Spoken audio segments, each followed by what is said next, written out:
Wenn du den ganzen Tag Bedingungen erfüllst, die du gerne erfüllst, dann haben wir Magic. Dann bist du on purpose.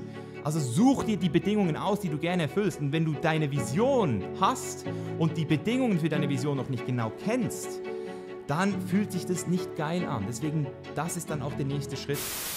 Wir sind die erste Generation, die nicht mehr ums Überleben kämpfen muss. Jedenfalls nicht in der westlichen Welt.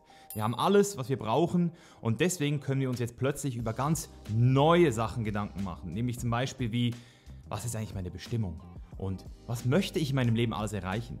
Diese Fragen, die waren vor 100 Jahren nicht relevant, und deswegen sind wir auch gar nicht so geübt, uns über diese Sachen Gedanken zu machen. Was ist mir wichtig? Wohin möchte ich? Was ist meine Vision?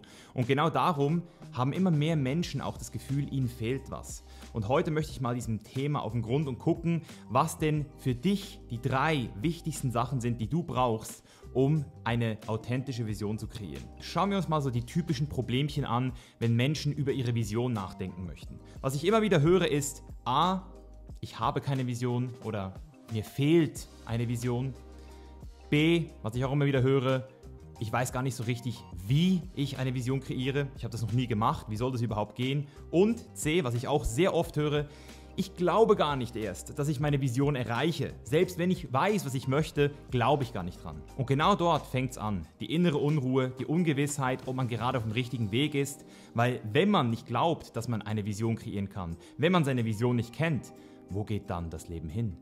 Genau, und dort müssen wir jetzt mal ansetzen und uns anschauen, warum ist es eigentlich so? Und es sind immer die gleichen Gründe. Erstens, was ich immer wieder sehe, wir wurden so konditioniert. Es ist völlig normal, dass wir nicht in der Lage sind, groß zu denken oder selbst uns wirklich mal vorzustellen, was möchte ich überhaupt von meinem Leben? Unsere Eltern, unsere Großeltern vor allem, die haben sogar noch den Zweiten Weltkrieg erlebt. Da ging es nicht darum, was du möchtest. Heute lachen ältere Menschen über die Generation von uns und sagen, hey Leute, ihr habt Probleme, hey. Wir konnten uns gar nicht diese Fragen stellen. Und genau das ist das Ding. Nur weil damals das noch nicht okay war, heißt es nicht, dass es heute nicht wichtig für dich ist. Wir wollen mehr als nur überleben. Wir wollen ein geiles, erfülltes Leben führen. Und deswegen dürfen wir unsere Konditionierungen, unsere Programme erkennen, uns bewusst werden und dann dieses Überlebensprogramm auch langsam aber sicher ablösen. Mit viel Liebe. Ich sage nicht, du musst dich von heute auf morgen ändern, aber du musst mal hinschauen und gucken, wer in meinem Umfeld lebt bereits ein bisschen mehr so, wie ich es möchte. Habe ich vielleicht eine Person, zu der ich aufschaue? Habe ich einen Mentor in meiner Nähe? Und das ist so ein bisschen das, was ich auch jedem empfehle, der noch kein Umfeld hat. Wenn du selbst noch niemanden in deinem Umfeld hast, dann geh raus, connecte dich mit Menschen, die einen Schritt weiter sind als du oder zumindest in die gleiche Richtung gucken.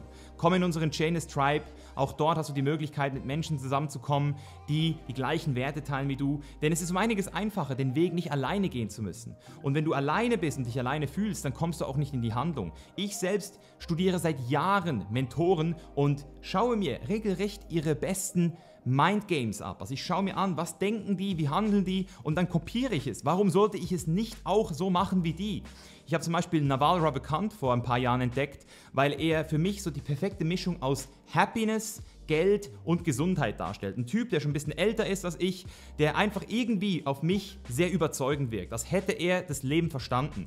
Deswegen bin ich auch ein großer Fan seines Buchs, das nicht mal er selbst geschrieben hat, sondern ein Fan für sich. Und das ist übrigens auch meine Buchempfehlung von heute, die ich dir auch als Blink mitgeben möchte. Also Blinkist kennst du sicher auch. Das ist die App, mit der ich schon seit über einem Jahr zusammenarbeite, bei denen du ganze Bücher, für die du normalerweise Stunden brauchst, innerhalb von 15 bis 20 Minuten zusammengefasst lesen und hören darfst. Also ich selbst nutze Blinkist vor allem im Gym oder am Morgen nach der Morning Routine. Einfach mal so ein Buch, das mich interessiert, wo ich noch nicht so richtig weiß, um was es geht, das ziehe ich mir rein. Und als ich mir die Almanac, das Jahresbuch von Naval Ravikant, runtergeladen habe, wusste ich direkt, ich muss auch das ganze Buch lesen, weil der Typ hat es wirklich drauf.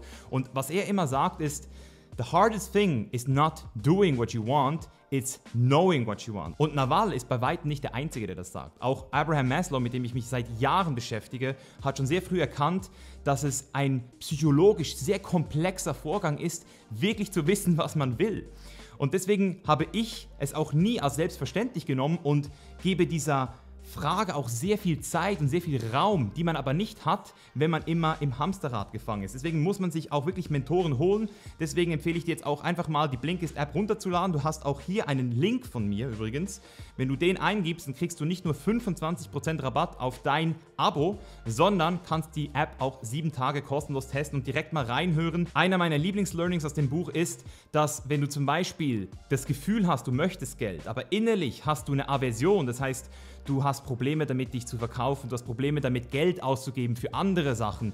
Du findest, Geld ist eher was dich unangenehm fühlen lässt, mit Leuten über Geld zu sprechen. Dann wirst du es auch nie kriegen, dann wirst du es immer ablehnen. Und wenn du das einmal verstanden hast, dass du eigentlich nicht das willst, was du glaubst, dass du willst, sondern dein Unterbewusstsein viel mehr verantwortlich für deine Ergebnisse ist, dann kannst du diese Blockaden auch lösen. Das heißt, Glaubenssätze erkennen und dir wirklich mal die Frage zu stellen, will ich wirklich so viel Geld? Weil wenn ich es wollte, warum habe ich es dann nicht? Und das bringt dich aus der Opferrolle, zu erkennen, dass du selbst der Schöpfer deines eigenen Lebens bist. Ich möchte dir jetzt aber trotzdem nochmal 3 meiner Tipps auf den Weg mitgeben, wie du dieser Frage nach einer Vision näher kommen kannst. Das sind Sachen, die ich durch die Zusammenarbeit mit meinen Kunden immer wieder herausgefunden habe, also so ein bisschen auch die Fehler zu erkennen, was dazu führt, dass man seiner Vision eben nicht näher kommt, dass man eher davon wegkommt. Tipp Nummer 1 ist, dass du zuerst mal dir die Frage stellst, was möchte ich, ohne dir dabei die Frage zu stellen, wie werde ich es schaffen.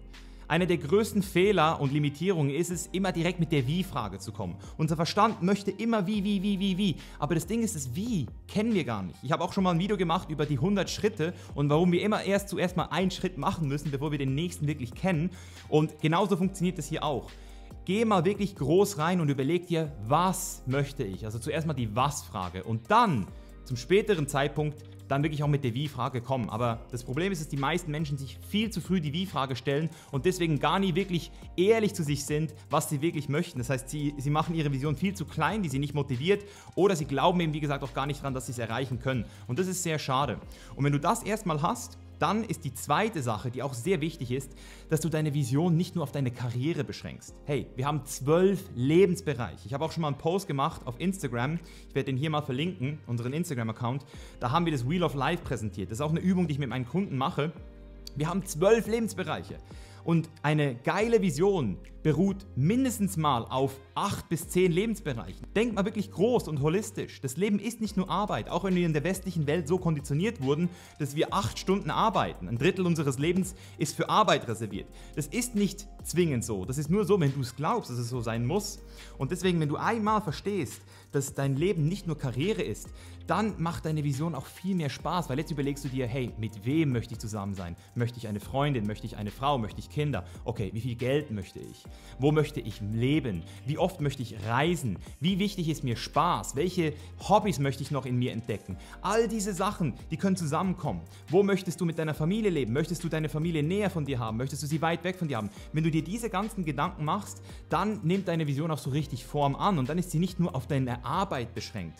Und selbst Menschen, die Probleme haben, in diesem Karriereziel immer sich eine Vision zu setzen, hey, du musst nicht Tesla gründen, du musst nicht auf den Mars fliegen. Was ich zum Beispiel immer wieder sage, wenn Menschen über ihre Vision nachdenken, ist, hey, gibt es denn da draußen jemand, der das schon macht? Weil es ist doch viel cooler, sich einer geilen Vision anzuschließen, für die man brennt, als es immer selbst machen zu müssen. Ich zum Beispiel, wenn ich jetzt mich anstellen lassen müsste, dann würde ich wahrscheinlich zu Tesla oder zu Google oder zu MindMed, weil ich die Vision dieser Unternehmen richtig geil finde. Und ich selbst muss nicht zwingend mir selbst immer eine Vision machen, wie das Leben und die Welt aussehen muss. Eine Vision kann sich auch viel mehr einfach auf deine Werte beschränken, auf deine Interessen, auf deine Stärken. Also versuch hier nicht so ein bisschen so dieses amerikanische Ich muss die Welt verändern mit einfließen zu lassen. Ja, ich zum Beispiel, ich habe das sehr stark in mir, aber das muss für dich nicht so sein. Und dann kommt der dritte Tipp und den kannst du aber erst auch richtig verstehen, wenn du die ersten 2 Tipps angewendet hast. Fang mal wirklich in dieser Reihenfolge mit diesen 3 Fragen an. Also so kannst du jetzt anfangen. Die erste Frage ist, was will ich? Ohne dir dabei die Wie-Frage zu stellen. Dann die zweite Frage ist, was hält mich eigentlich davon ab? Und wenn du das mal hast, dieses was hält mich davon ab, dreh es mal um und frag dich mal, was ist jetzt eigentlich die Bedingung, um das zu kriegen? Weil was hält mich davon ab, klingt so ein bisschen wie ein Problem. Aber es ist gleichzeitig auch eine Bedingung, um es dann zu erreichen. Und dann überleg dir mal, möchtest du diese Bedingung wirklich erfüllen? Wenn du sie kennst, die Bedingung, und du sagst, ich möchte sie erfüllen, bam, dann hast du jetzt eigentlich nur noch eine Bedingung, die erfüllt werden möchte. Und ein geiles Leben hat der, aufpasst und schreib dir diesen Satz auf, ein geiles Leben hat der sich Bedingungen sucht, die er gerne erfüllt. Wenn du den ganzen Tag Bedingungen erfüllst, die du gerne erfüllst, dann haben wir Magic, dann bist du on purpose. Also such dir die Bedingungen aus, die du gerne erfüllst. Und wenn du deine Vision hast und die Bedingungen für deine Vision noch nicht genau kennst, dann fühlt sich das nicht geil an. Deswegen, das ist dann auch der nächste Schritt. Und mit diesen 3 Tipps hast du schon mal eine extrem geile Basis, jetzt selbst anzufangen.